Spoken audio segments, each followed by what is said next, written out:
Gaming has never been more expensive. We're here to investigate why and help you play more while spending less. Welcome to GameSpot Cheap Week. This isn't just my nearest fallout shelter in case Vault-Tec decides to hit the big red button. This is a public library. Behind me is one of the many libraries here in Jersey City. As you know, at the library, you can check out physical versions of books, music, and movies, but did you also know you can check out physical video games? Since gaming is getting more expensive seemingly by the day, I wanted to find out if there was a way to game without spending a dime. Enter the library. Now, this branch in particular only has a small selection, but there is a library in the town over that has a massive catalog of over 600 titles. Let's go check it out.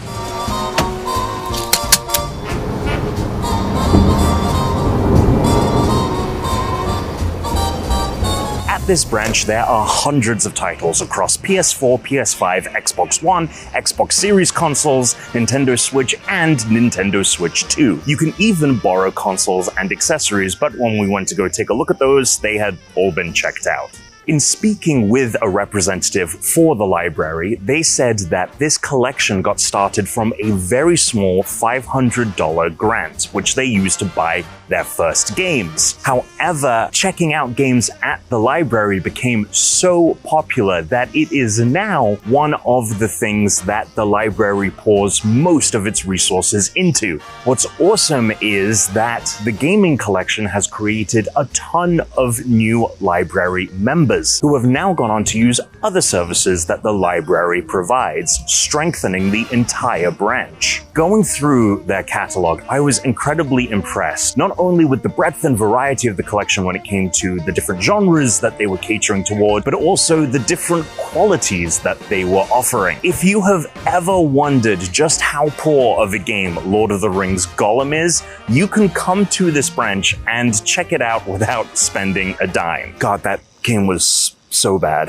It was great to see complete collections like the entirety of the Dark Souls trilogy, and it was cool to see that they'd allocated multiple copies for the most popular games like Crimson Desert. When I arrived, I expected most of the titles to be a bit older. However, they had a ton of recent releases like 007 First Light and Star Fox. The representative I spoke with even told me that right before we started chatting, they had just put in their order for all of the big releases coming out in September. We're about to be flooded with a ton of great games, and this branch is going to carry most of them. What I loved most, however, was that there were so many games here that I've been interested in, but I've just never pulled the trigger. Titles like Kingdom Come Deliverance 2, Gothic Remake, Metal Gear Solid Delta Snake Eater, Mafia: The Old Country, Silent Hill 2 Remake and Silent Hill F, and of course, Lord Winklebottom Investigates, a point-and-click adventure about a giraffe detective that investigates murders. Truly, they have something for everyone here. I am someone that suffers from choice paralysis pretty often, especially when I sit down to game. Sometimes I spend more time deciding what I want to play than playing it, and that is a habit I have wanted to fix for years. The great thing about this catalog is there is still quite a wide variety, but it is also a curated selection. So I can really see myself utilizing this resource without really ever having to buy a game again unless it was something specific that, for one reason or another, they weren't going to stock.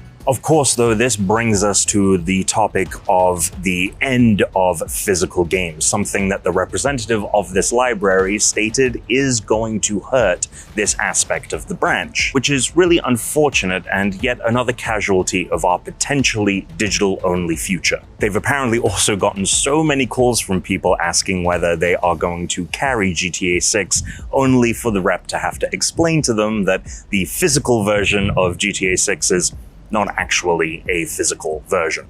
Now, if you wanted to come check out games at this branch, you would have to live in the town. However, they do allow memberships for out-of-towners for $60 a year. That is cheaper than both the cheapest tiers of Xbox Game Pass and PlayStation Plus. And that fee gets you access to games across all of the platforms, and games that enter the library's collection, unlike those subscription services, don't leave the catalog just because of the end of some contractual obligation. Now, gaming at libraries goes beyond just borrowing consoles and games, so to level up, we gotta head to the big city.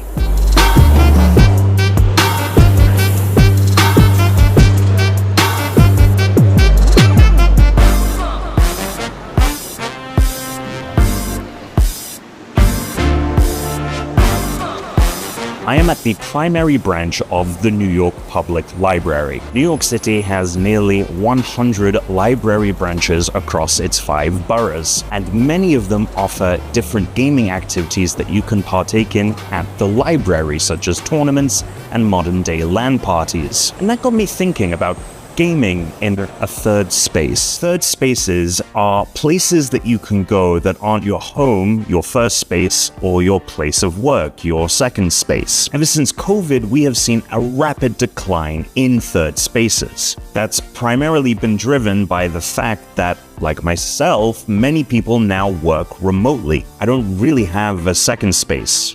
This is where I work every day on these videos, so I'm really looking for a second space, not even a third. So I've got to be honest, despite it being ungodly muggy here these last few days, it's been nice to get out of the house during work hours and explore these third spaces.